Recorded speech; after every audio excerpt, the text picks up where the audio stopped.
dari satu tindak kejahatan. Dan itu lalu menjadi pengarah bagi pengumpulan bukti dan proses penyelidikan dan penyidikan. Itu yang disebut sebagai intuisi. Nah, pembelahan-pembelahan itu lalu menjadi titik perkembangan dari ilmu pengetahuan. Yang kemarin kita sudah membahas ada ilmu yang bersifat formal dan ilmu yang bersifat empiris. Harus diakui bahwa perkembangan awal itu adalah ilmu-ilmu yang bersifat formal, berdasarkan pada sistem penalaran dan sistem penghitungan. Tidak banyak berkembang ilmu yang bersifat empiris. Begitu. Ilmu yang mempelajari gejala-gejala faktual. Bahkan katakanlah kalau Anda mempelajari sejarah ilmu pengetahuan pada saat bertanya tentang apa asal mula dari dunia, bagaimana dunia ini terbentuk, yaitu pada awalnya kemudian juga dilakukan berdasarkan pada ilmu formal, berdasarkan pada gagasan-gagasan yang memunculkan kemudian awalnya adalah api, awalnya adalah air, dan sebagainya. Kalau Anda mempelajari pemikiran sebelum Yunani kuno, kebenarannya bagaimana? Ya, kebenarannya adalah bersifat a priori, tidak melihat kepada fakta. Ukurannya apa ya? Ukurannya adalah bisa dicerna oleh nalar manusia atau tidak. Dan begitu, berdasarkan pada sistem logika, berdasarkan pada sistem penghitungan. Berbeda dengan ilmu empiris yang memang melihat kepada fakta. Dan ilmu empiris memang berkembangnya kalau kita melihat dari sisi sejarah adalah setelah masa abad pertengahan atau yang kemudian disebut pada masa pencerahan, Aufklärung kan gitu. Harus diakui bahwa ilmu empiris itu berkembangnya adalah setelah abad pencerahan atau Aufklärung. Harus diakui bahwa Aufklärung itu memang yang dikemukakan, yang diutamakan itu adalah ilmu-ilmu empiris. Yang berkembang itu adalah ilmu-ilmu empiris, ilmu yang mempelajari gejala dan fakta, sesuatu yang bersifat material, mempelajari apa yang terjadi, memahami bagaimana itu bisa terjadi, kemudian memprediksi apa yang akan terjadi. Kan begitu. Misalnya, ya ilmu empiris tentang ilmu bumi. Maka tugas dari ilmu bumi adalah mengamati pola gerak bumi, model batuan dan sebagainya. Kalau sampai spesifik misalnya lalu mempelajari fenomena gempa bumi. Lalu dipelajari bagaimana gempa bumi itu terjadi. Kan begitu, dipahami. Gempa bumi itu terjadi bisa bermacam-macam karena gesekan lempengan, karena yang bersifat tektonik, ada yang vulkanik dan sebagainya. Pada tahap berikutnya lalu mereka memprediksi kapan bisa terjadi gempa bumi, mengukur berapa kekuatannya. Ketika sudah diukur berapa kekuatannya, apa dampak yang terjadi pada populasi manusia dan sebagainya. Jadi itu yang disebut sebagai ilmu empiris. Sedangkan yang ilmu formal lalu dikatakan bahwa itu tidak ilmiah. Kenapa? Karena tidak dilakukan berdasarkan kepada fakta, hanya ada di pikiran manusia. Sehingga lalu berkembang pada saat itu bahwa yang disebut sebagai ilmu-ilmu formal itu adalah bukan ilmu yang bersifat ilmiah. Lalu berkembang pengertian atau hakikat dari sesuatu itu bisa disebut sebagai ilmu. Satu, pasti punya objek yang saya katakan tadi. Kemarin ada objek formal, ada objek material. Yang menentukan pembelahan atau pembidangannya adalah objek formal. Kemudian konsekuensinya secara epistemologi punya metode tertentu. Nah, metode ini dipahaminya ketika munculnya masa pencerahan era modern adalah berdasarkan kepada empirisme. Jadi harus ada metode yang terukur.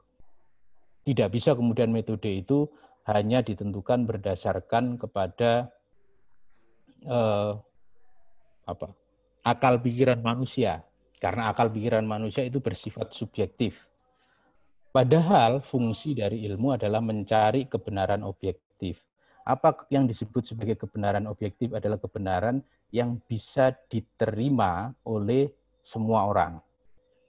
Untuk bisa diterima oleh semua orang, maka ada parameter-parameternya. Kan gitu. Ya itu tadi kemudian yang memunculkan luas, volume, berat, dan sebagainya.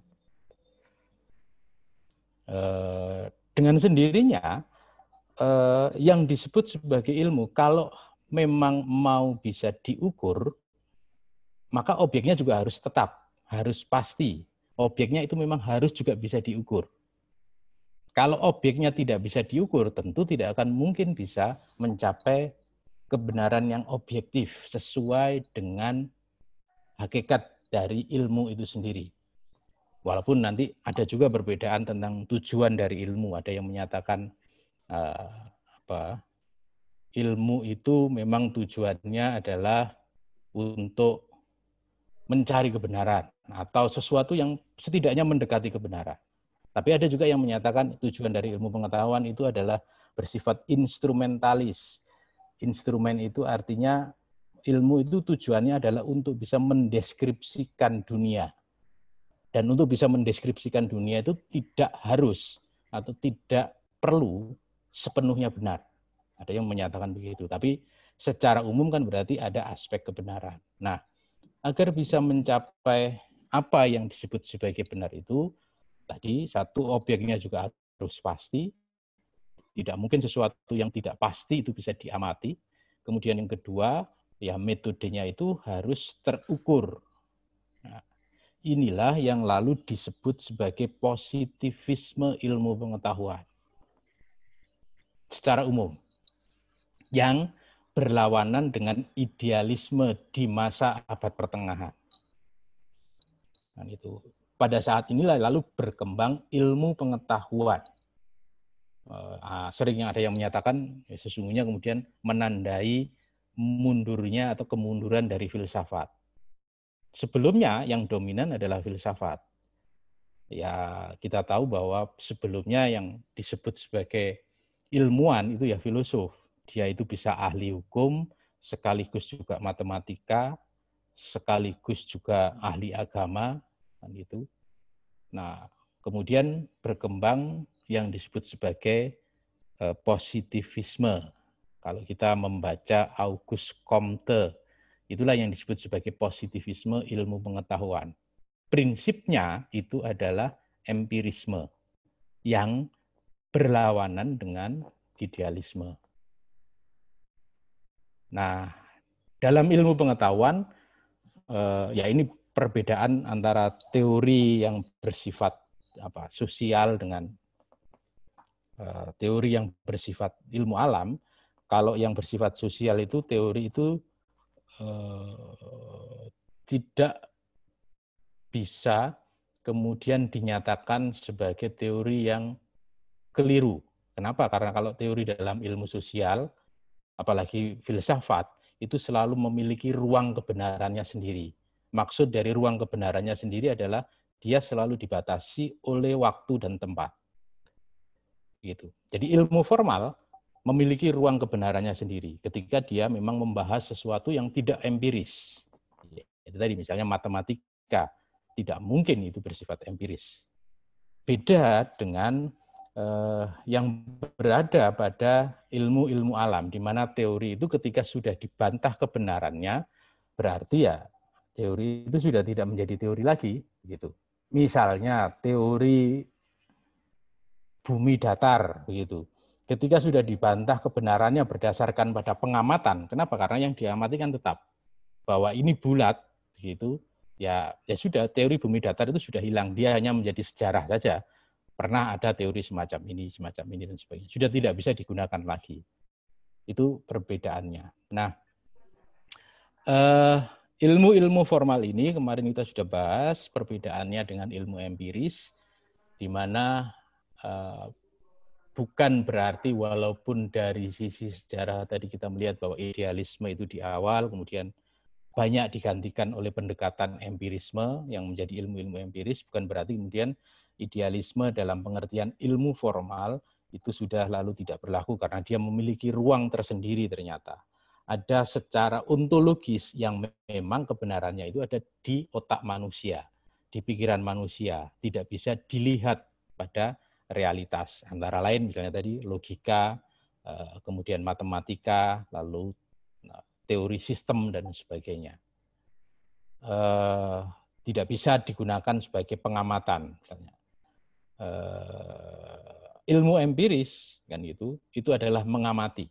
Dalam perkembangannya keduanya tidak lalu terpisah sama sekali. Dalam perkembangannya banyak aspek yang ada di ilmu-ilmu formal lalu digunakan oleh ilmu empiris. Mengapa pesawat bisa terbang? Ya, itu berdasarkan perhitungan yang berkembang dan dikembangkan oleh matematika. Mengapa bisa membuat bom atom? Itu juga berkembang dari yang dibuat di dalam ilmu-ilmu formal, matematika, kan begitu. Mengapa Stephen Hawking bisa menghitung kapan kiamat itu terjadi, karena dia lalu menggabungkan antara penghitungan matematika dengan pengamatan alam semesta atau astronomi misalnya. Ya, terlepas kita percaya atau tidak, tapi yang jelas secara formal orang lalu tidak bisa membantah penghitungan yang dilakukan oleh Stephen Hawking gitu. Walaupun secara iman boleh saja kita lalu tidak percaya bahwa yang namanya kiamat itu ya rahasia Tuhan gitu.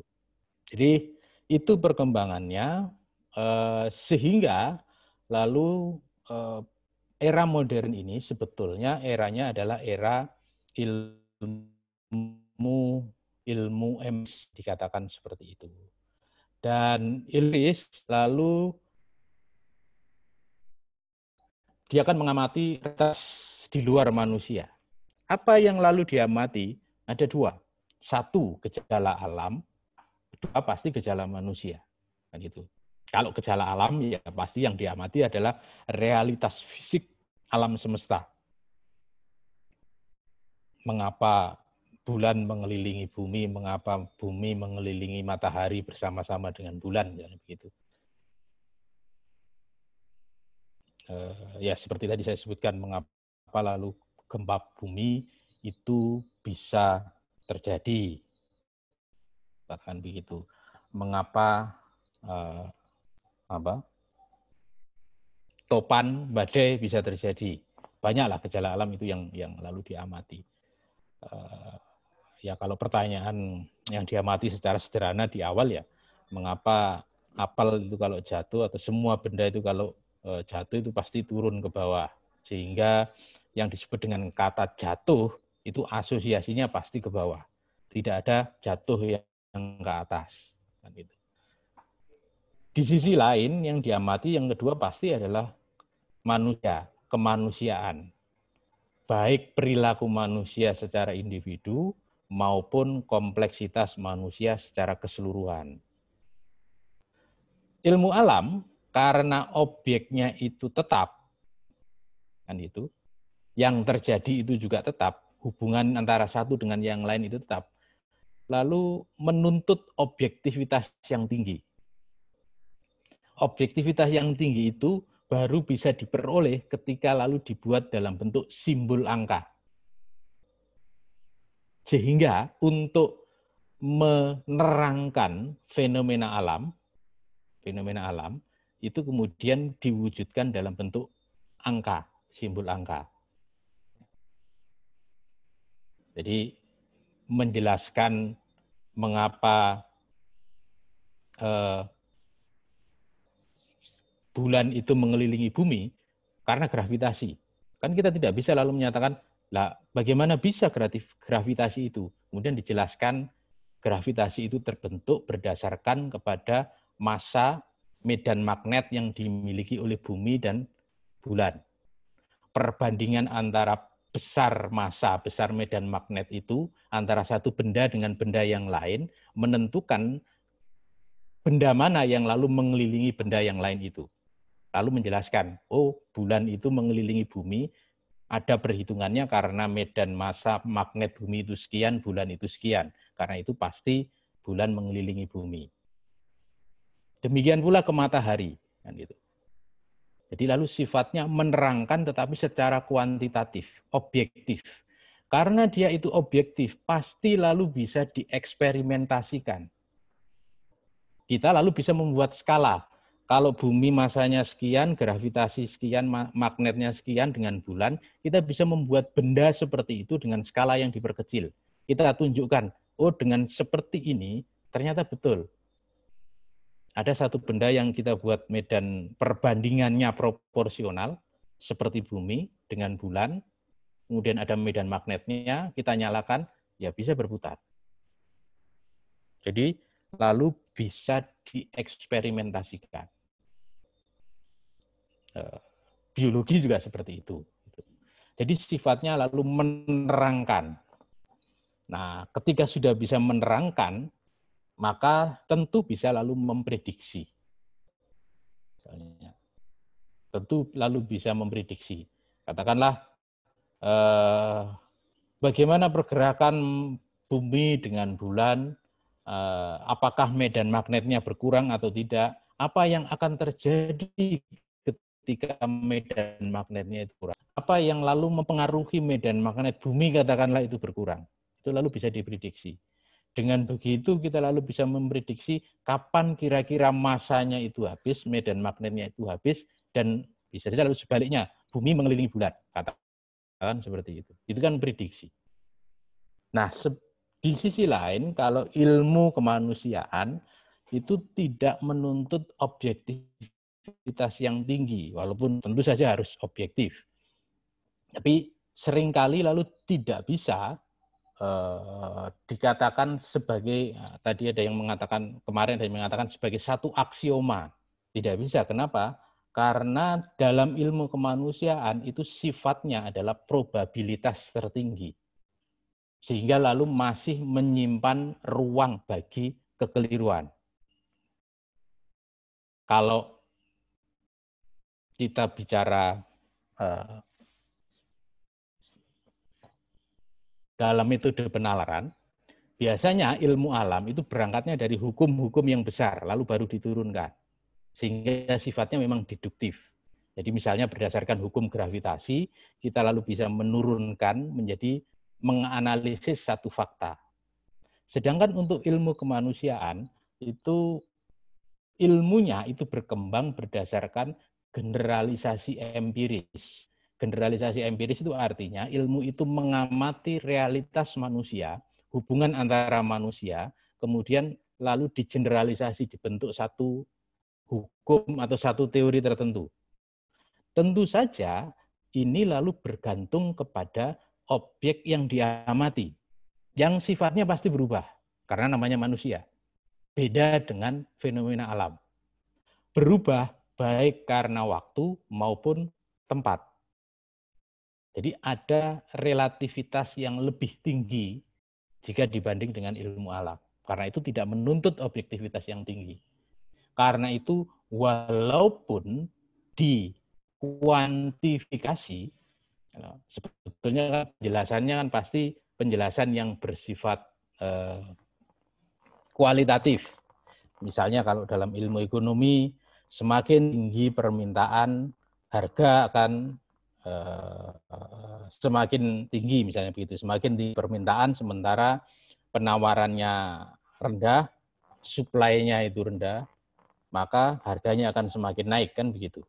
Itu bisa saja lalu dikuantifikasi, tetapi tetap saja tingkat objektivitasnya tidak tinggi. Ada margin kekeliruannya. Dan fungsinya di sini itu adalah lebih kepada memahami mengapa manusia bertindak tertentu. Mengapa hubungan sosial itu polanya seperti itu. Mengapa hubungan sosial itu polanya seperti itu.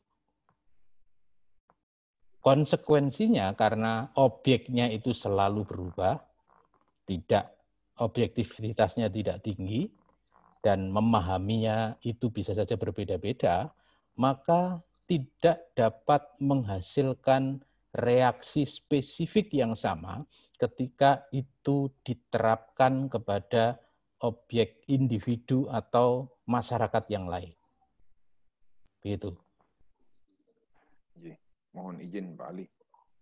Dulu.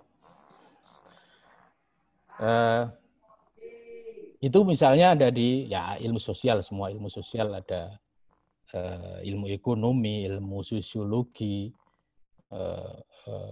bahkan mungkin di ilmu hukum, gitu. Ilmu politik juga seperti itu. Ada banyak teori, gitu. Tapi teori itu lalu tidak bisa sepenuhnya menjadi dapat diterapkan, dapat dieksperimentasikan dengan reaksi yang sama. Beda dengan ilmu alam. Ilmu alam Anda kalau misalnya mencampur kimia misalnya begitu, NaCl dengan apalah, begitu jadinya apa? Jadinya bom.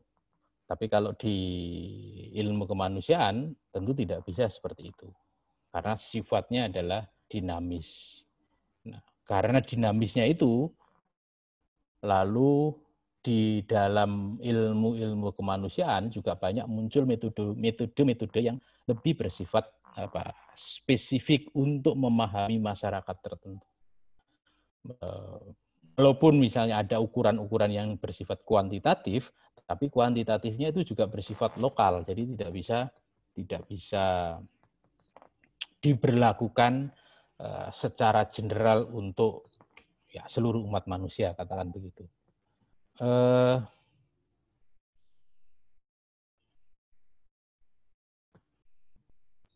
Pembedaan dalam perkembangannya, ilmu juga dibedakan menjadi ilmu-ilmu yang sifatnya teoritis, misalnya. Ada juga ilmu-ilmu praktis, tapi ini lebih kepada perkembangan selanjutnya dari sisi fungsinya, Walaupun kita bisa melihat yang cenderung menjadi ilmu teoritis itu adalah ilmu yang bersifat ilmu formal. Sedangkan ilmu praktis itu lebih kepada ilmu yang bersifat empiris. Ilmu-ilmu yang bersifat teoritis itu seolah-olah ya mengembangkan ilmu demi ilmu itu sendiri dan sifatnya monodisipliner. Sedangkan ilmu-ilmu yang bersifat praktis itu adalah ilmu yang orientasinya itu untuk kemanfaatan. Jadi orientasinya yaitu bermanfaat atau berguna bagi manusia. Isinya sendiri bagaimana? Isinya sendiri lebih merupakan gabungan daripada beberapa ilmu. Ilmu teoritis katakanlah ya, ilmu matematika, logika itu kan bersifat teoritis. Tidak lalu mempersoalkan apa fungsi atau gunanya dan begitu. Kimia itu bersifat teoritis sebetulnya, walaupun dia ada uji coba, tetapi uji coba itu sifatnya adalah untuk mengembangkan ilmu itu sendiri, bukan untuk kepentingan praktis. Biologi itu sebetulnya juga ilmu yang sifatnya teoritis, tapi teorinya kan dibangun berdasarkan kepada empirisme, percobaan dan sebagainya. Gunanya apa? Ya gunanya bukan urusan dari ilmu biologi. Sedangkan ilmu praktis itu adalah ilmu yang memang mempelajari satu fenomena dan fenomena itu mencari hubungannya, kausalitas, untuk bisa membuat satu tindakan tertentu terhadap akibat yang tidak diinginkan atau terhadap satu fenomena yang ingin diubah, diintervensi. Contohnya apa? Kedokteran. Kedokteran itu ilmu praktis. Apa yang menjadi bidang sebetulnya yang berada di dalam kedokteran? Ya biologi, kimia, kan begitu. Anatomi, apalagi fisika. Kalau dokter umum ya kimia, biologi, anatomi kan begitu. Fisika. Kalau dokter tulang ya pasti fisikanya masuk. Kalau dokter saraf misalnya fisika juga masuk juga karena saraf itu terkait dengan keseimbangan tubuh misalnya. Jadi di dalamnya semuanya ada. Teknik itu adalah ilmu praktis. Di dalamnya ada matematika, ada fisika, ada ilmu bumi itu apa? Geodesi. Pengairan juga begitu. Jadi gabungan dari beberapa ilmu, manajemen maupun komunikasi. Nah, kalau kita melihat pada Siddhartha, termasuk ilmu hukum, itu sebetulnya adalah ilmu praktis yang objeknya adalah pada keharusan-keharusan tertentu. Apa yang lalu menjadi penyusun dari ilmu hukum? Ya tergantung pada bidang hukumnya. Kalau bidang hukumnya adalah hukum tata negara, ya pasti ilmu politik. Gitu. Teori-teorinya teori-teori politik, teori-teori sosiologi. Hukum bisnis, hukum ekonomi, ya teori-teori ekonomi. Hukum bisnis, teori-teori manajemen yang lalu menjadi isinya. Nah, hukum bicara bagaimana itu bisa dijalankan kan gitu. Yang fungsinya adalah menawarkan penyelesaian atas problem konkret. Karena itu kalau studi S1 biasanya kan lalu bisa menghukumi sehingga lalu ada penyelesaian secara langsung. Dan dengan sendirinya harusnya pendekatannya adalah multidisipliner dan itu mengandung unsur seni. Nah, perkembangan ilmu pengetahuan tersebut juga lalu berpengaruh terhadap perkembangan ilmu hukum atau filsafat hukum. Pada awal, hukum pasti lalu diasosiasikan dengan sesuatu yang bersifat ideal. Ya, seperti asumsi ontologis idealisme tadi. Kalau kita bicara hukum, pasti bicara kebenaran, pasti bicara tentang keadilan. Isinya adalah pembahasan tentang apa itu kebenaran, apa itu keadilan, bagaimana mewujudkan kebenaran, bagaimana mewujudkan keadilan. Dan itu kita bisa jumpai dalam seluruh literatur yang terkait dengan hukum sampai dengan tahun 1600-an. Sampai dengan lagi-lagi abad pencerahan. Dan itu. Nah, dalam perkembangannya, yang tadi muncul positivisme dalam ilmu pengetahuan, Auguste Comte, itu yang lalu berpengaruh terhadap pemikiran para ahli hukum,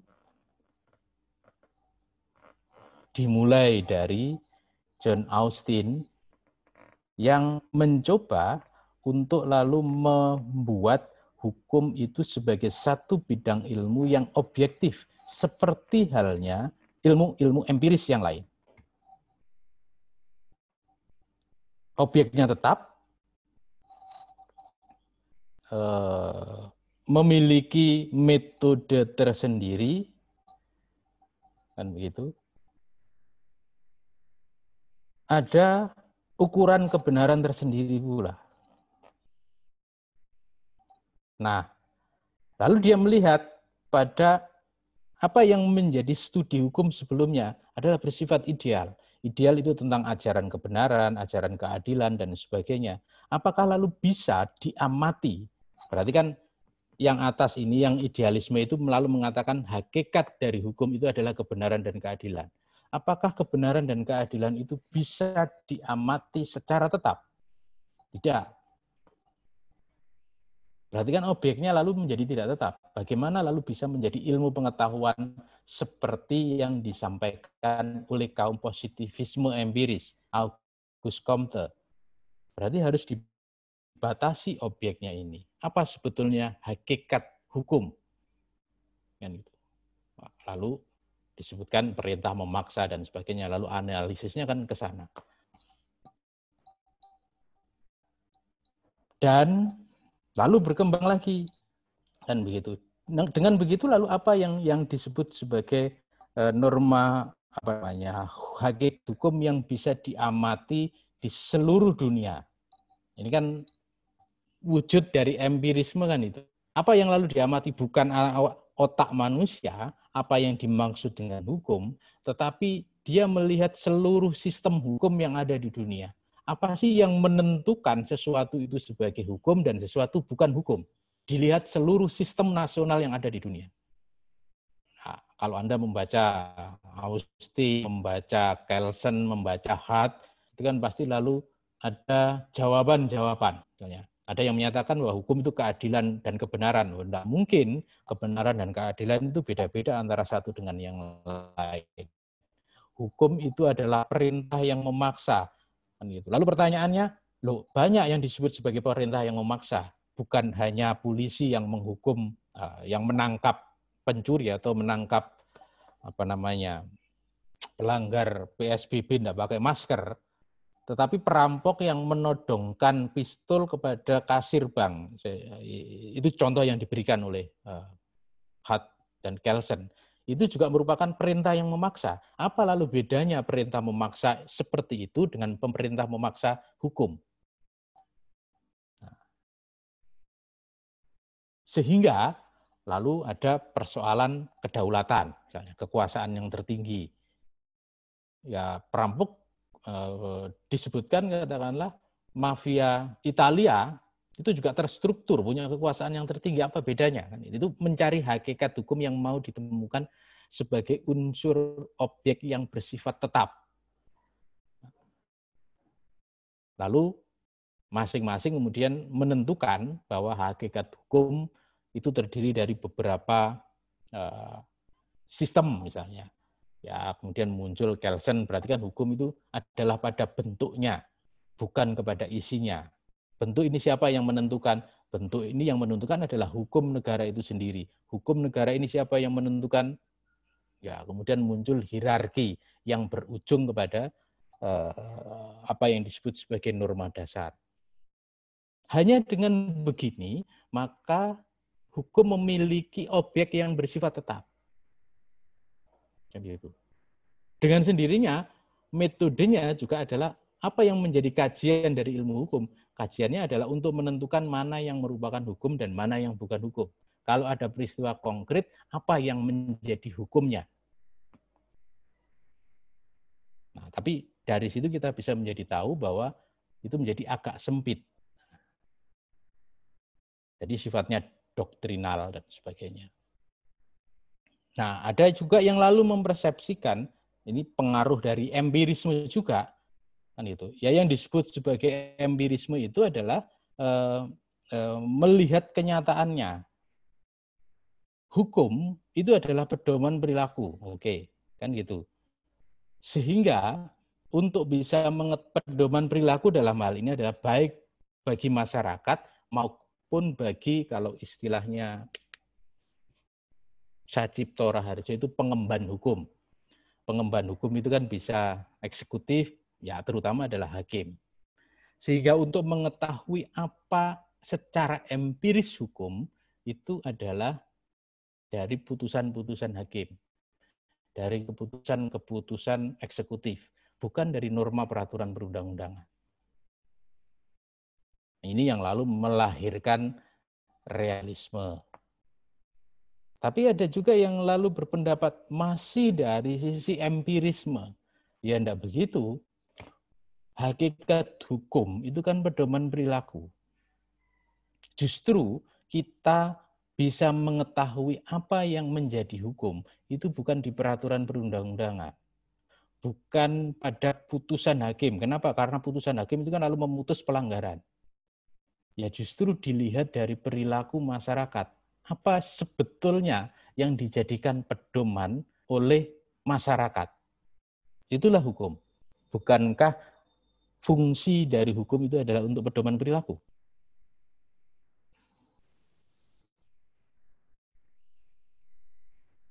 Nah, ini yang lalu memunculkan teori-teori sosial terkait dengan hukum. Ada yang lalu ada sosiologi hukum. Nah, biasanya yang melihat sosiologi hukum, penelitinya adalah para sosiolog, bukan ahli hukum. Biasanya loh ya. Tapi ya sebetulnya ini adalah muncul karena mengartikan atau memaknai hukum sebagai secara empiris apa yang ada di masyarakat. Dan sosiologi hukum dan sebagainya. Nah, ada juga yang lalu menyatakan kalau Anda yang akhir itu misalnya bukunya Tamanaha, itu menyatakan bahwa disebut sebagai teori realis tentang hukum, ya hukum itu ya terdiri dari itu semua. Gitu. Ada masing-masing kelemahan-kelemahannya dalam memotret apa yang disebut sebagai hukum itu. Nah, karena itu jawabannya ketika kita bertanya mengapa muncul perbedaan aliran-aliran filsafat hukum, mulai dari filsafat hukum alam, positivisme, dan sebagainya, ya karena satu asumsi kebenaran tentang secara ontologis itu memang sudah beda yang digunakan. Dan itu pasti lalu melahirkan perbedaan secara epistemologinya. Apakah lalu, nah persoalannya lalu pada saat kita menyatakan bahwa apakah hukum itu satu ilmu atau bukan, kan begitu. Tergantung kepada apa yang menjadi ruang lingkup atau objeknya. Apakah kita hanya membatasi kepada hakikat hukum dalam perspektif positivisme, jadi realisme yang kemudian dibatasi kepada bentuknya, apa yang menjadi hukum dan apa yang bukan, dan hanya itu objeknya, atau juga meliputi keseluruhan dari wilayah atau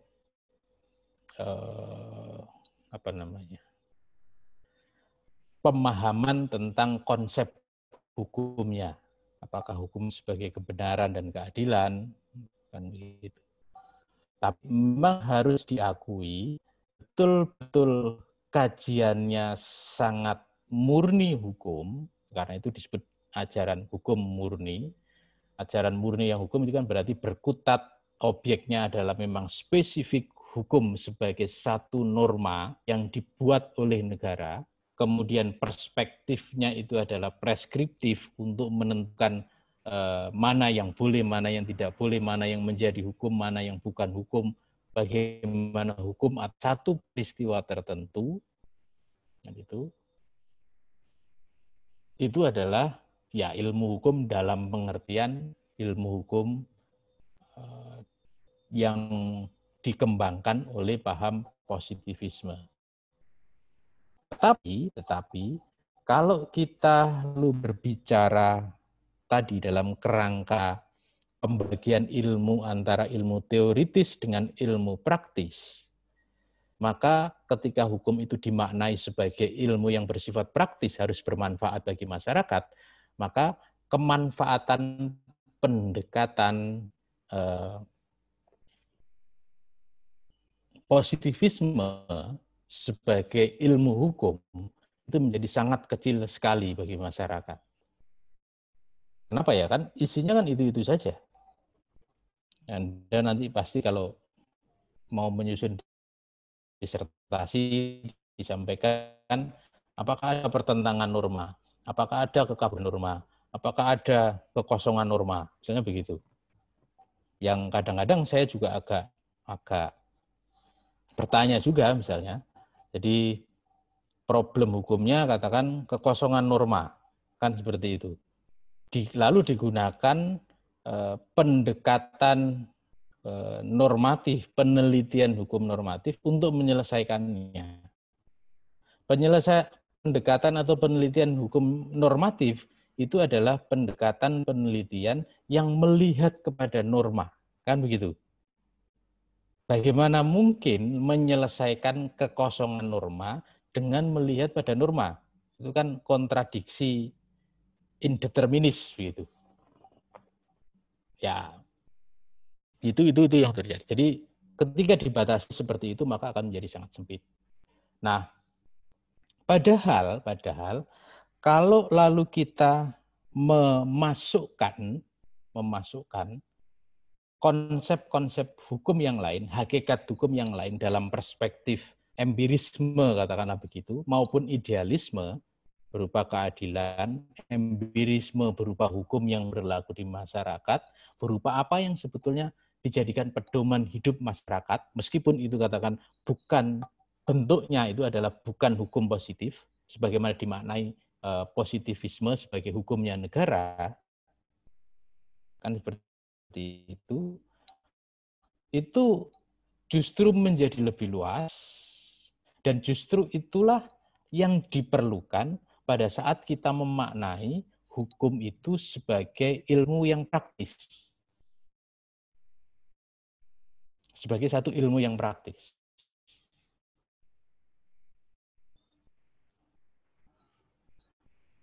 Kenapa? Karena ilmu praktis itu ya multidisipliner.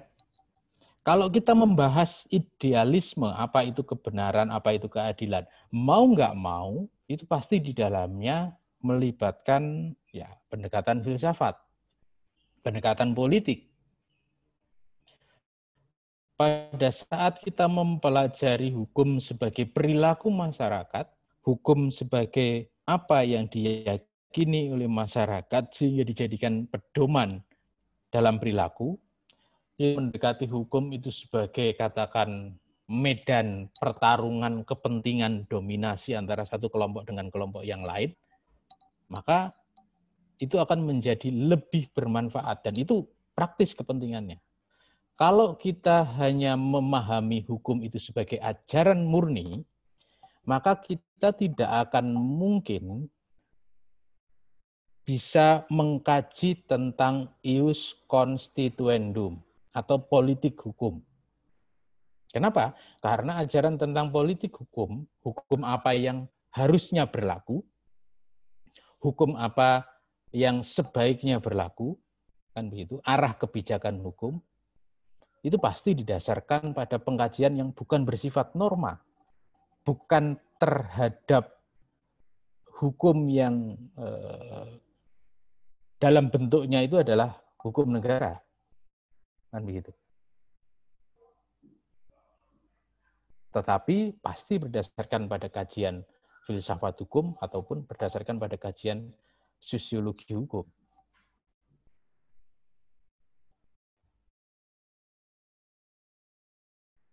Kalau kita hanya berfokus kepada atau menyatakan yang disebut sebagai ilmu hukum itu adalah hanya pendekatan yang bersifat doktrinal, positivisme katakan begitu, maka ketika ada persoalan kekosongan hukum, maka kita tidak akan pernah bisa menjawabnya. Karena kekosongan hukum itu hanya dapat diisi yang substansinya itu berdasarkan kepada pendekatan yang lain.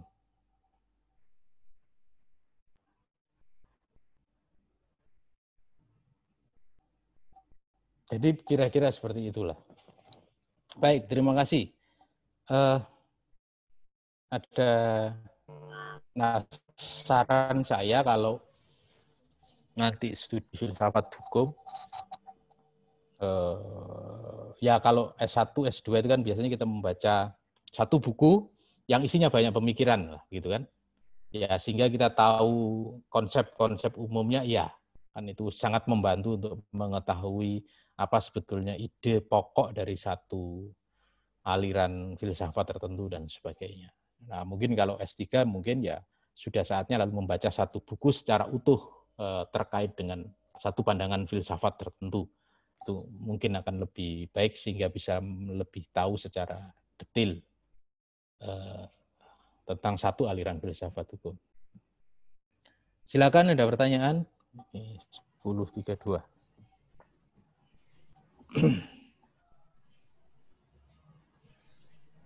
Iya, terima kasih Pak Ali.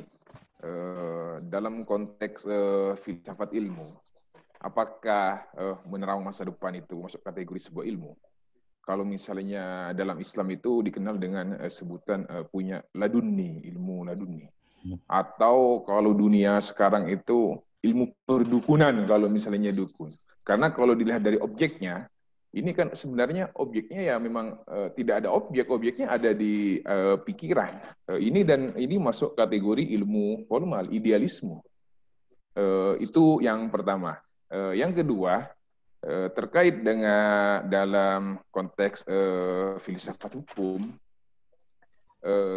munculnya aliran-aliran teori hukum, ajaran-ajaran hukum, disiplin hukum seperti yang Pak Ali jelaskan tadi, ini karena timbul dari berbagai perspektif.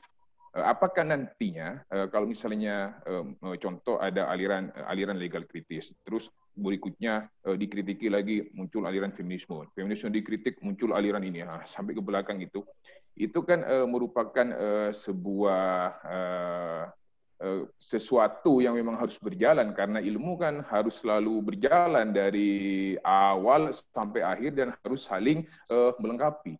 Einstein misalnya pada saat beliau menemukan teori gratifikasi bahwa matahari mengelilingi bumi, pada saat itu dia mendapat hadiah Nobel.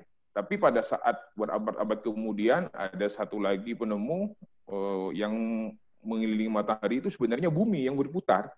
Apa toh kenyataannya ilmu pada masa Einstein itu ya begitu, sehingga kebenaran itu ukurannya relatif pada suatu masa tertentu. Sehingga kebenaran di masa lampau mungkin benar menurut teori itu, tapi pada saat perkembangan berikutnya jadi tidak benar pada saat itu. Sehingga hukum ini menurut saya ya relatif apabila dikaitkan dengan konteks realitas yang empiris. Kalau misalnya dia larikan ke realitas yang normatif, ini tergantung pada rumusan peraturan perundang-undangan. Mungkin di sebuah negara lain itu mengatur, tapi di kita tidak mengatur, maka mungkin di kita ini tidak dianggap sebagai sebuah kejahatan.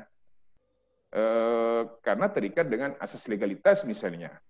Di negara lain ada yang namanya pencurian cyber misalnya. Di kita tidak ada aturan yang mengatur tentang cyber misalnya. Otomatis di kita bukan sebuah perbuatan pidana, tapi di negara lain mungkin itu perbuatan yang masuk kategori kejahatan. Terima kasih.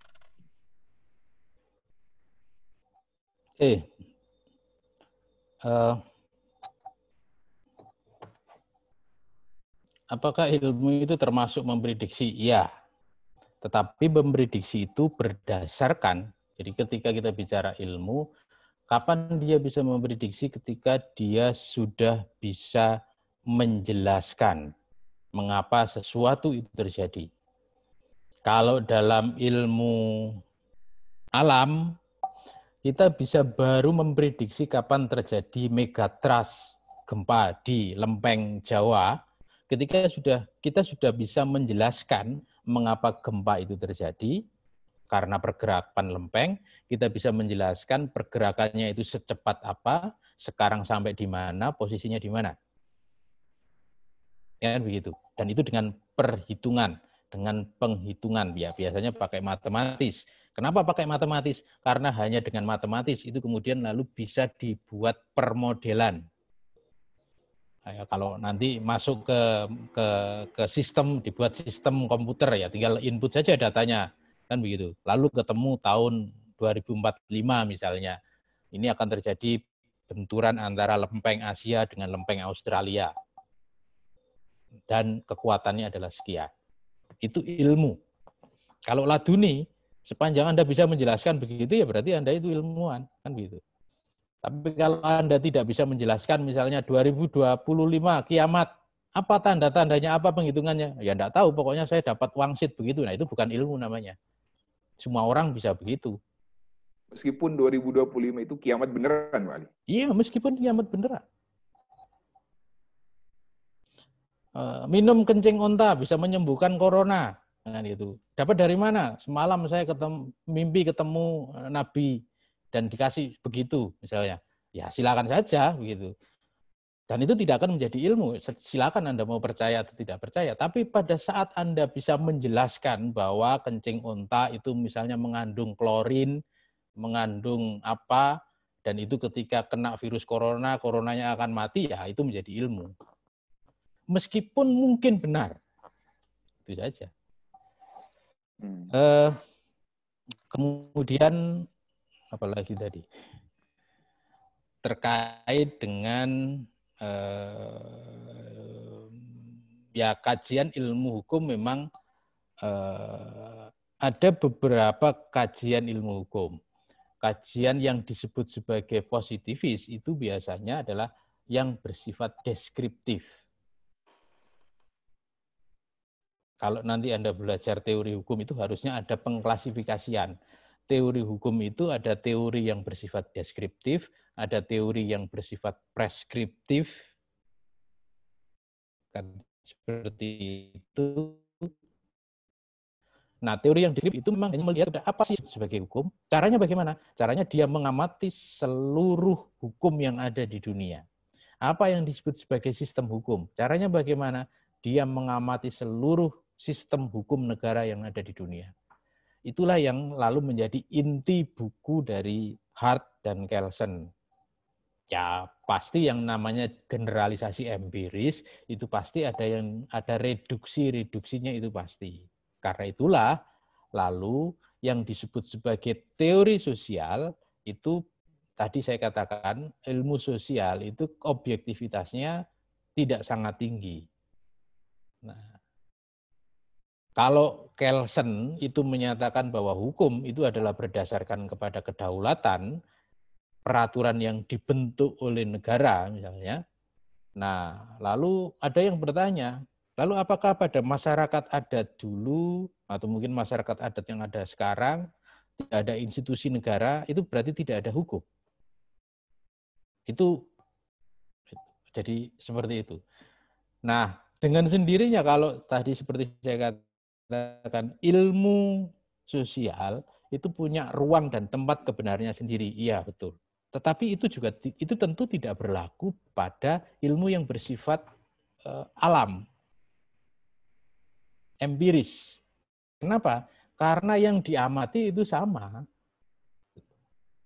Jadi kalau dulu orang percaya bumi itu datar, dianggap benar, ya kebenarannya itu bukan kebenaran yang ilmiah. Kenapa? Karena tidak pernah diverifikasi berdasarkan prinsip korespondensi. Kan gitu, tidak terukur. Pada saat lalu ternyata ditemukan teleskop, lalu bisa melihat sampai jauh, dan itu melahirkan teori, apalagi pada saat orang bisa keluar angkasa, naik pesawat terbang, melihat, oh betul, bumi itu bulat. Ya berarti teori bumi datar itu sudah, ya memang keliru, tidak berlaku kebenarannya lagi. Apakah berarti teori bumi datar itu berlaku pada saat dia diakui? Ya tidak, namanya empirisme itu kan tidak berdasarkan kepada apakah teori itu diakui betul atau salah, tapi berdasarkan korespondensinya dengan realitas. Kalau kita menyatakan bahwa teori bumi datar itu betul pada masanya, ya berarti kita menyatakan bahwa pada masa itu bumi kan datar, kan begitu. Saya kira itu ya. Jadi memang ada beberapa perbedaan itu. Saya kira cukup karena saya sudah dikasih pesan Anda jam 11 ada kelas lagi. Demikian, terima kasih. Semoga bermanfaat. Sekian. Assalamualaikum warahmatullahi wabarakatuh. Waalaikumsalam warahmatullahi wabarakatuh. Terima kasih Pak Ali. Terima kasih. Terima kasih Pak Muhammad